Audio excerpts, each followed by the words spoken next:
Somani. Sadhguru, I have seen several videos of yours. Many of the things that you say keep reverberating in my mind. I'm sorry, sir, if I'm bothering you like that. Sir, let me stick to, but I'm an educationist, I'll stick only to education. And at one place you have said that modern education is crippling humanity. And so if yes, then what is the way forward, what is the way out? That's one. Two is you say that there are three I's for a leader, you know. So, insight, inclusiveness and integrity. We, in management, we teach leadership. So how do we teach integrity? How do we cultivate integrity, inclusiveness, insight in an individual? And in a corporate perspective, what are the metrics and yardsticks for measuring these qualities and traits? When I say education is crippling us, right now the whole education process is about gathering data.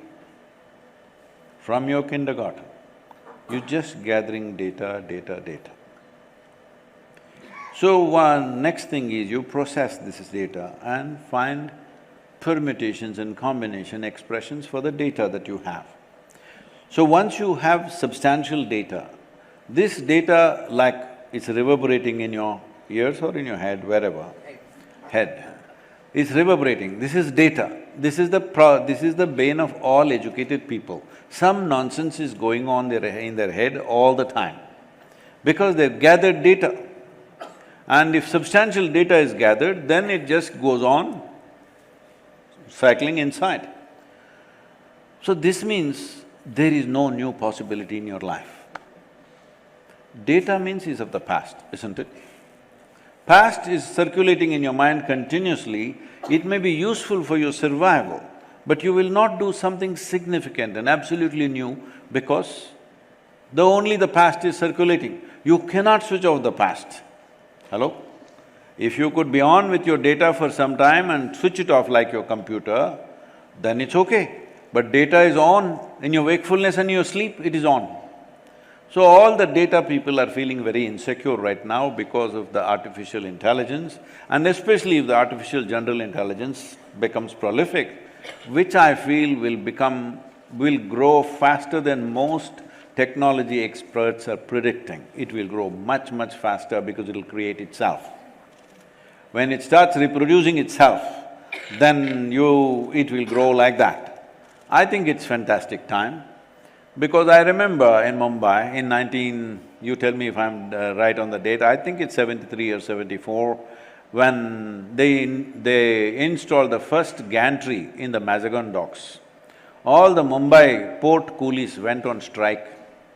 They were taking approximately 28 days to unload a ship. The largest vessels in those days were 100,000 to 125,000. Today, most of the vessels are over 250,000 tons. They would take 28 days to 30 days to unload these ships. They installed a gantry which could unload that ship in less than 24 hours. So then they said, what are we supposed to do with our muscle? And they went on a 3-month strike, putting Mumbai into serious this thing. That was a time, it was the time of strikes, those 15–20 years. Railways will go on strike, port will go on strike, bus will go on strike, electricity department… You remember? You're too young, I think. You don't know.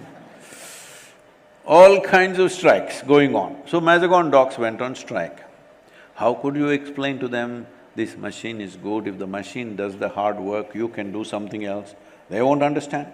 Right now the same thing with professors and academics and various others, doctors, lawyers, everybody, because what you are doing with lot of fuss, including the priests and pandits, what you are doing with lot of fuss, the machine will do with no fuss. Hello? The advice that your grandparents were trying to give you with lot of fuss, today Google… Hello? But once AI comes, any data collection, process and expression, it will do it better than a human being. And I think it's a great time. That means if this load is taken off the human beings can do something more human. Right now they're trying to fulfill the machine's job. We're running out.